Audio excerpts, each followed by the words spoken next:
अस्सलाम वालेकुम, कैसे हो? उम्मीद करता हूँ सब लोग ठीक होंगे। आज हमारे पास थी बहुत गर्मी। एक तो वैसे ही गर्मी थी और ऊपर से मेरा पंखा भी नहीं चल रहा था, ऊपर लगा हुआ है, इसलिए आज जो गर्मी मुझे लगी ना भाई। देख सकते हैं ये पंखा मेरा है, ये ऊपर लगा हुआ है, चल नहीं रहा है। देख सकते हैं चलता ही नहीं है। करते हैं पाकिस्तानी जुगाड़ और इसको चलाते हैं। ऊपर से पता नहीं क्या तार निकल गई है, इसको बनाते हैं। पता है पाकिस्तान जुगाड़ से चलता है।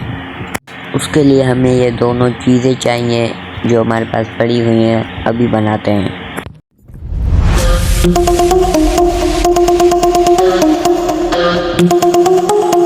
इसकी तो ऊपर से तार निकली हुई थी, इसलिए पंखा चल नहीं रहा था। अभी इसको मैं बना लेता हूँ जल्दी से। गर्मी बहुत है, पंखा चलेगा तो कुछ गर्मी कम हो जाएगी। आप देख के रहो मैं कैसे बनाता हूँ, देख सकते हैं। जल्दी मैं बना लेता हूँ इसको।